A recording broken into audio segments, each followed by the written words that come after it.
say, but Teddy continues giggling. I don't remember what set him off, but he doesn't seem to hear me. Dude, shut up, I whisper, reaching out and hitting Teddy. What the hell, man? He says, the vape pen held forgotten by his side. Shh, listen, I say. someone's coming. Teddy's already scrunched facial features scrunch up even more as he dons a look of concentration and cocks his head to one side. I listen, too, holding my breath. My paranoia is in full swing, thanks to the THC doing its thing in my bloodstream. The night presses in on us. The only reason I can see Teddy is because he's standing 2 feet away and my eyes have adjusted. We're standing under an old wooden footbridge out in the woods near our neighborhood. It's the middle of October and cold here in the Northeast. I can see my breath with each contraction of my lungs. The soft trickle of the water flowing past a few feet away is familiar, but it's not a comfort to me right now. All I can think about is the strange crunching from the woods. Dude, Teddy says. did I tell you I thought I heard someone screaming on the way home? Just shut up for a second. Didn't you hear that? Relax, Trent. It's just a deer or something. You always get too paranoid whenever we vape. It's not your dad coming to get you for getting high, okay? I know it's not my dad, dumbass, I say. I don't know what it was, but it sounded big. So it was a big deer. What do they call them? A male deer? An elk? Teddy takes another lungful of vaporized THC. An elk is a completely different animal. You're thinking of a buck. Huh? You're going to give me a buck? Thanks, man. Teddy smiles, and I start laughing. When I have myself together again, I check the time. Let's go, I say. I bet Alvin is already on, waiting for us. I turn to leave, but Teddy takes another puff, then shakes his head. Poor kid, with a name like Alvin. It's no wonder he's such a weirdo. Hey, I say. he's a good kid. He's just had a hard go of it. I know, Teddy says, walking out from under the bridge. He's just a little weird. I mean, we're all a little weird. But man, that kid trips me out sometimes. I know what Teddy's talking about. Alvin is a pretty weird kid, but no one ever gave him a chance. He's a sophomore at our high school, while Teddy's a junior and I'm a senior. And even though Alvin is the right age for a sophomore, he looks a lot younger. He's small and skinny and always looks malnourished. Sometimes he misses school for days.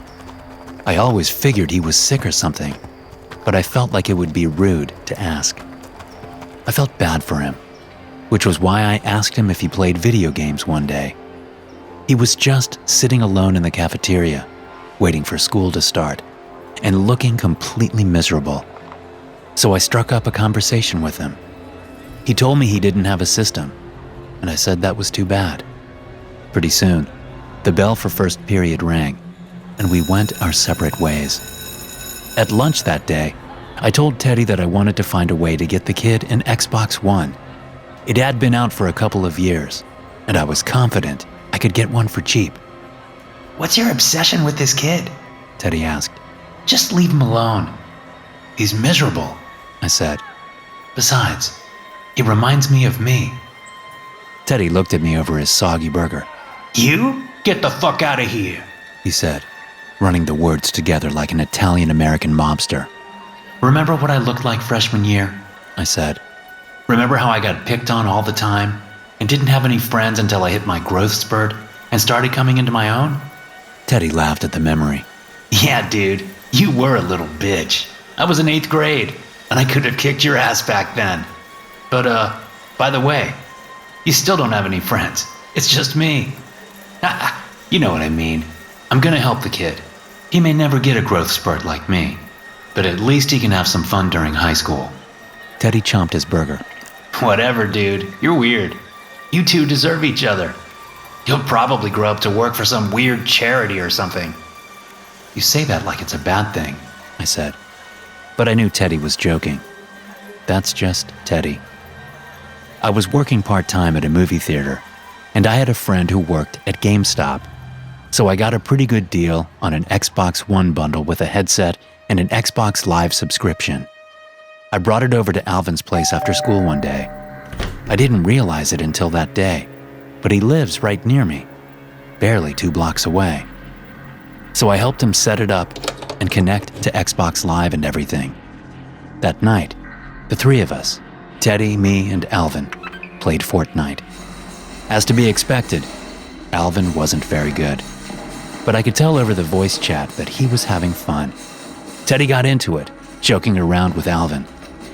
That was last school year, back when I was still a junior. Now we play almost every weeknight, usually after Teddy and I meet up and get high. Alvin doesn't know about that, even though weed is not really a big deal. I don't want to be a bad influence on the kid. Besides, he is kind of creepy. I don't know how much I could handle being face to face with him while stoned. What are we playing tonight? Teddy says as we climb up the low slope next to the bridge. It's Thursday, I say, stepping onto the foot trail. Call of Duty night. Oh, hell yeah, motherfucker. I'm gonna own you fools. We'll see about... I stop, looking off into the woods. I saw a flash of color out there. What? What is it? Teddy asks. I point. That look like a shoe to you? I say. Teddy looks, squinting his eyes. That's a Jordan, he says after a moment. I think he's right. I can barely see the red Nike swoop along the side, just above the white sole. The shoe is tucked back in a tangle of branches and covered in a little bit of mud or something, but it certainly looks like an Air Jordan. Someone got their shit tossed out in the woods, Teddy says. Messing with a man's Jordans, that's cold-blooded. He pauses, standing up straight as something occurs to him. What if it's still attached to a foot? He says. I laugh, looking back at the dark tangle of branches to refute his theory. But as I look closer, I see that the positioning of the shoe, upside down and canted at an angle away from us, could mean that there's still a foot in it, and a body lying hidden by the darkness and the branches. Teddy starts to make his way into the woods to investigate when a branch snaps behind us. Both of us jump as we cry out with fear, turning around to see a guy from the neighborhood, Tony, laughing his ass off with a broken branch in his hands. He's dressed in warm running gear, apparently out for a jog. He's in his 20s, home from college on a hiatus of some sort. He used to mess with us back when he was still in high school. I've never wanted anyone to have died in college more than you, Teddy says. Alcohol poisoning, drug overdose, death by boredom, anything. You guys jumped like 5 feet in the air, he says, still laughing, struggling to catch his breath. You screamed like girls. You going to be living in your mom and dad's house for much longer, Anthony? I say. I'm sure they love having you around. Do your mom and dad know that you're out of the house getting high, Trenton? He says. Then he tosses the broken branch, laughs, and runs off, continuing his jog. Teddy and I forget about the shoe and head back, muttering about Tony and insisting that he didn't really scare us. We split up as we get out of the woods to go to our respective houses. By the time I get home and get logged onto Xbox Live, I see that Alvin has invited me to a party. I join it, and a few minutes later, Teddy shows up. We play for about an hour, joking over our headsets and having a good time. Just as I get killed and have to wait a few seconds for a respawn, I hear a freaky voice over the headset. It's deep, garbled, and scratchy all at once. I can't understand the words it's speaking because it's no language I've ever heard. It almost sounds like a recording in English, played in reverse with some weird effects added. It lasts for only a couple of seconds. Then Alvin's squeaky voice comes in, although faint, as if he's away from his headset. There's a place here, Alvin says. He pauses, and that garbled voice speaks again. Then Alvin says, Thank you. Yo, Teddy says, laughing. What the hell was that? Something weird is going on with someone's audio. What? Alvin says, his voice now loud and clear. He's put his headset back on. You good, Alvin? I ask. We just heard someone talking with a really weird voice. Huh? Oh, yeah. That's just my dad. He's sick right now. That's one hell of a cold, dude, Teddy says.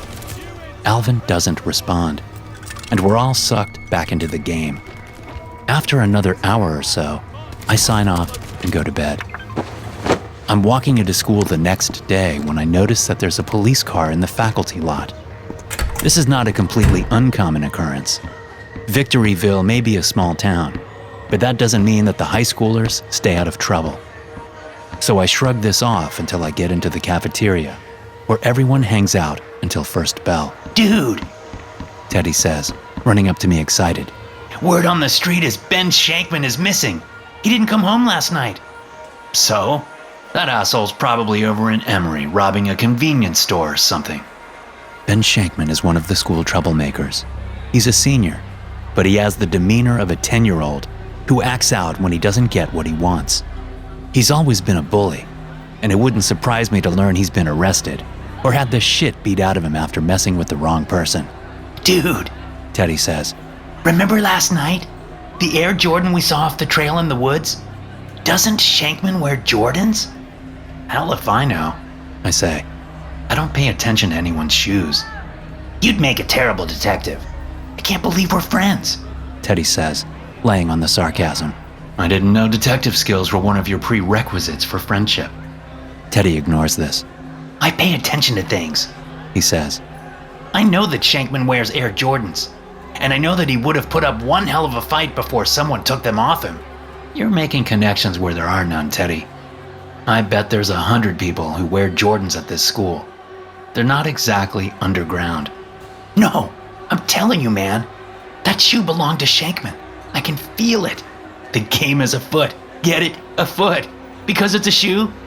Oh, I get it, I say, throwing sarcasm right back at him. So why don't you go tell the cops about it? They're in the front office right now. Oh, sure. And tell them what? That me and my good friend Trent were out getting high under the footbridge? Weed may be legal in this state, but not until you're 21. My dad would kill me if he knew I was sneaking out to get high. I roll my eyes, catching a glimpse of Alvin walking into the cafeteria. I wave a hand at him, and he looks over and smiles. That's new. I hardly ever see him smile at school. But there's something else different about him, too. I just can't place it. Teddy sees me wave and turns to look, and does a double take. He notices something different about the kid, too. And as Alvin gets closer, I see what it is. He actually looks healthy. Well, healthy compared to how he normally looks. So he still looks sickly compared to most people. But it seems like he's getting better. He exudes more energy. His eyes are slightly brighter. Did you take some vitamin E this morning or something? Teddy says. You mean vitamin B? I say. Alvin smiles. No, I didn't take either. I just feel good today, that's all. Teddy nods approvingly. Good, He says. I bet this will make you feel even better. Ben Shankman is missing. Really? Alvin says. I bet he's just skipping school. Doesn't he do that a lot? Sure, Teddy says. the guy's a regular high school dropout in the making. But he didn't come home last night. That's the big thing. Apparently, he always comes home. Otherwise, he gets a beating from his mom when he does finally show up. Teddy chuckles at this. You ever had a run-in with him? I ask Alvin. He shrugs. Sure, like all the little guys in school. He has picked on me a couple of times. Not for a while now, though. I notice that Teddy looks confused at this statement. He's about to say something, but the bell rings. We all head our separate ways for first period. Since I don't have as many classes as the other guys, I always get out of school earlier than them. It's just after 1 PM when I leave the campus and start my walk home, which is just over a mile, provided I take the quick route through the woods. It's cloudy and chilly enough to warrant a light jacket. The October wind brings with it the smell of autumn, decomposing leaves, moist earth, and a hint of chimney smoke. I crunch through fallen leaves and check out the Halloween decorations on the houses I pass. As I cut through the woods, I decide I'll stop and see if the shoe is still there. If it is, I'll call it in, saying that I spotted it on my way home and leaving out the whole thing about seeing it last night. I cross over the footbridge, the stream burbling away underneath. Once I'm over, I look to my right, scanning the woods for the flash of red that I saw last night, but I can't find it. I walk back and forth across the area, changing my angle to see if it's there. The cloud cover doesn't help, making the ground fairly dark. Finally, I think I spotted the area where it was. It's a small tree that fell down long ago, and its barren branches are sticking up at the base of 2 other trees. I'm almost certain it's where the shoe was. Stepping off the trail, I work my way through the underbrush, moving right and left to get around bushes and other fallen trees and branches. When I'm about halfway to the spot, something big moves in the woods, cracking branches ahead of me. I freeze, peering toward where the sound came from. I don't see anything. After several long seconds of silence, I move forward again. There's movement about 30 yards ahead and to my right, toward where the stream is. I freeze again, looking that way through the woods. I see something moving, but I only catch a glimpse of it before it disappears from view. It's gray and black, and it looks big and kind of bony. But this is the best I can do with a half-second glimpse I get. I think maybe it's a sick deer or an elk. Sometimes elk have blackish fur in places, and it wouldn't be unheard of to see an elk in these woods. Either way, I'm thoroughly freaked, so I move back out to the trail and go home. I get my homework done and write a blog article for a client online, thankful that I no longer work for minimum wage at the movie theater. I'm not making much more than minimum wage writing, at least not yet, but I can do it from home and only take as much work as I want. 2 big benefits. After dinner, I say goodnight to my parents. A short time later, I get a text from Teddy. He wants to meet at the bridge in 20 minutes to get high. I call him. Can we vape somewhere else? I ask by way of greeting. Why? Teddy says. What's wrong with our usual spot? I don't know, I say. I saw something in the woods this afternoon. Ooh, was it a monster? I bet it was the same one that got Shankman. You're joking, but what I saw didn't look like any animal I've ever seen. It was big, Teddy.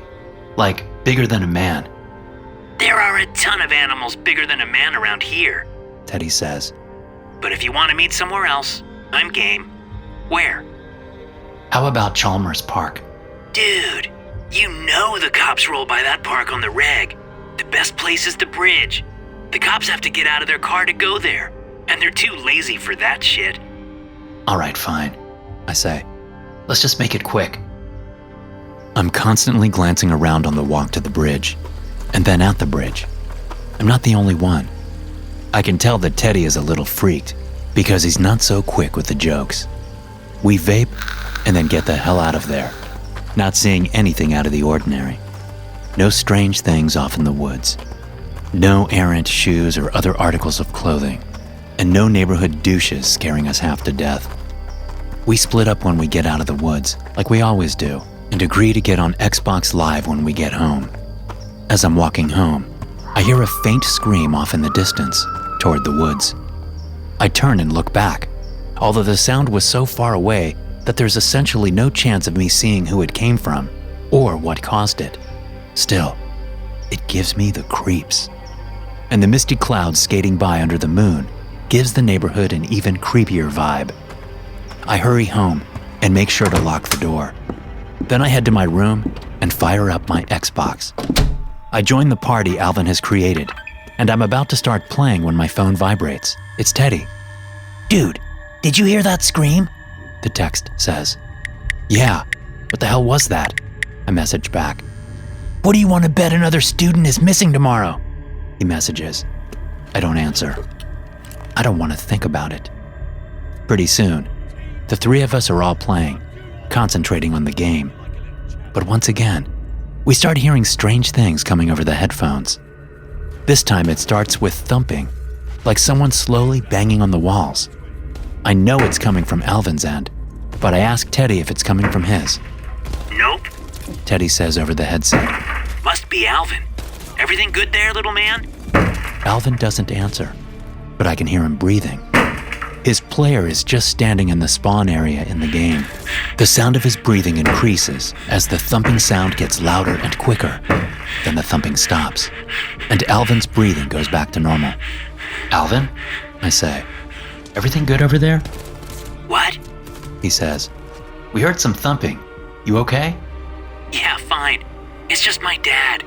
He's working on the house. The strange garbled talking comes over the line, the nonsense words giving me chills. Oh, sorry, guys. Alvin says. I gotta go. Might be back on later. What the hell was that? Teddy says once Alvin is offline. That's not his dad. I know that. I think of something to say, but nothing comes to mind.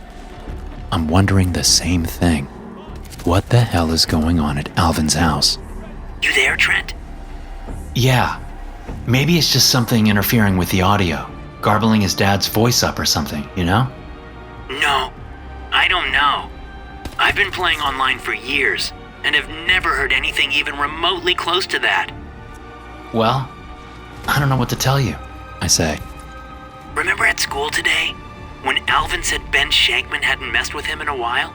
Teddy asks. Sure. I say. Well, he was lying. I had to keep Shankman from beating up on him between third and fourth period on Tuesday. So maybe he forgot about it? I say. He was near to tears. Teddy says. I doubt he forgot about it. He was lying. There's silence over the line. We've completely forgotten about the game, but I think I know what comes next. I'm going over there. Teddy says, proving me right. No, man. I say. Just let the kid be. It's probably nothing. If it's nothing, then it won't do any harm to look. You coming? Damn it. I say. Fine. Meet me at Aspen and Sage in 10 minutes. I'll be there. Teddy says. Now that it's later, it's even creepier than before in the neighborhood. The clouds are no longer moving, though. They're just sitting heavy, low in the sky, barely allowing any moonlight through.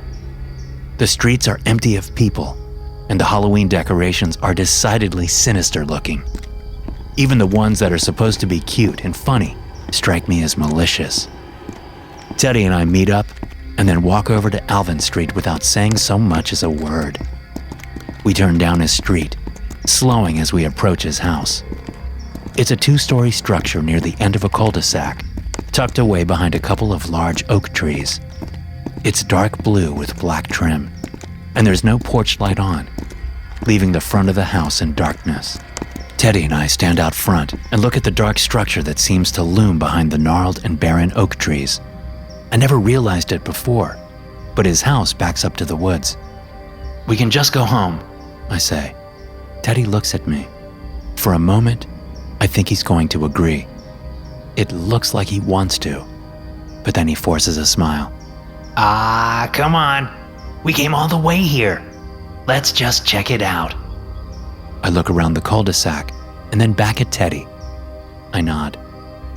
We start across the lawn but realize that we're making all kinds of noise thanks to all the fallen oak leaves we're stomping on. So we move back to the sidewalk and over to the driveway, which still has leaves on it, but not as many. We pick our way down it to the stone walkway that leads to the front porch. I realize there's a figure sitting on the front porch swing when we're about halfway down the walkway. I reach a hand out and grab Teddy, pointing at the figure with my other hand. Fear constricts my throat, and no sounds escape, although I'm trying to talk. Teddy looks at the thing and then at me. He smiles. Dude, it's a dummy. Teddy whispers. Like a scarecrow. Remember, it's October? I look back at the figure, but it's too dark to see whether he's right. It certainly looks like it's slumped down in the seat, though, just like a dummy would be. We walk up to the porch steps. Teddy moves slowly up to the figure that I can see is wearing a wide straw hat cocked down over its face, if it has a face. Teddy reaches for the hat, and I half expect him to lift it and uncover a dead body. Maybe Alvin's dad. He lifts it, only to reveal a blank burlap head. It really is only a dummy. There are some other Halloween decorations on the porch, which Teddy deftly avoids in order to look in the windows. I can't see anything, he says. Curtains are drawn. Let's go around back. He moves down the stairs and starts around the back. I follow, sticking my cold hands in my jean pockets. Eyeing the woods as we get to the backyard, I immediately feel like something is wrong. Maybe it's the broken branches littering the grass at the edge of the lawn, or maybe it's the twin drag marks through the fallen leaves, leading from the woods up toward the house. There's a ground floor window at the back of the house that I know belongs to Alvin's room. A soft glow emanates from this window, leaving no doubt that the curtains are open. Teddy and I walk up to it and peer in. Alvin sits hunched over a large bowl filled with raw meat. Only there's not just raw meat in there. Mixed in with the bloody flesh are little pitch-black orbs that look more like the absence of anything than actual objects. As Teddy and I watch, Alvin grabs a handful of this stuff and shoves it in his mouth, chewing it with a pleased look on his face. The partially open door to Alvin's room swings open, revealing a gray-skinned monster with long, skinny legs and arms.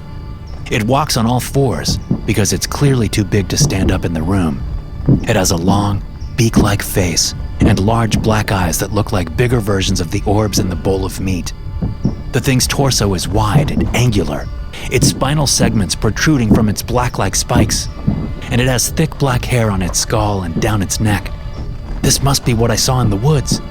It's carrying a severed arm in one hand, a teenager's arm, it looks like. At first, I think it's going to kill Alvin, but it stops next to him and sits down on its legs. Then it opens its beak-like mouth and puts the severed arm in, hand first. The creature gulps the arm down without seeming to chew. It sits there, convulsing slightly as Alvin finishes up the contents of the bowl. The creature then doubles over and starts slamming its head into the floor, slowly at first, and then faster. Its arms are wrapped around its stomach, and it continues to hit its head on the floor. I realize it's the same sound we heard over the Xbox Live connection. Alvin watches this with growing agitation. It's as if he doesn't want the creature to hurt itself. The banging comes to a crescendo and suddenly stops, at which point the creature lifts its head and pukes into the large bowl. The vomit is ground meat with those strange black orbs. Teddy and I have been watching this, enthralled and speechless. But as Alvin starts in again on the contents of the bowl, Teddy whispers, Are we seeing the same thing here? We crouch down below the window and look at each other. Teddy's face is pale, and his hands are shaking as he reaches over and grabs my shoulders. What is that thing? He says, madness in his eyes. I don't know, I say. The words sound hollow. The simple statement isn't nearly enough to express the true nature of what I'm feeling. That strange, deep warbling noise starts up inside the house. I know I should run. I know I should do anything but look inside the window. But for some reason, it's all I can do. I start to stand up, but Teddy pleads with me not to. Don't do it, he says, gripping my shoulders. Ignoring him, I stand up. Teddy doesn't fight me like I know he could. Instead, he stands up with me. We both look through the window. There's another creature there in the room, identical to the first one, but missing the black hair. Its long and bony fingers rest on Alvin's head. Its mouth is opened and strange sounds continue to emanate from its throat. The other creature stands crouched nearby, watching. Suddenly, the noise stops, and the second creature looks up at us. Before we can react, it launches itself at the window. Teddy and I manage to duck just as it smashes through, showering us with glass. Teddy takes off, screaming, running toward the front of the house. I'm frozen in place, crouching under the broken window, watching as the creature bounds after my friend. It catches up to Teddy with ease, picking him up and slamming him down on the ground. Teddy stops screaming, but I take it up, shouting for the creature to stop just before a long and powerful hand reaches through the window and grabs me. The creature looming over Teddy, who is face up on the ground, jams its long fingers into his stomach, impaling him. It pulls them out, dripping with blood, and then jams them back in again. I can see Teddy's eyes. They're wide with fear and pain. His mouth is open in a wretched, silent scream. Teddy watches as the creature pulls a giant fistful of his intestines out. He reaches for them in a vain attempt to put them back where they belong. But blood soon comes pouring out of his mouth, and his head falls back onto the grass.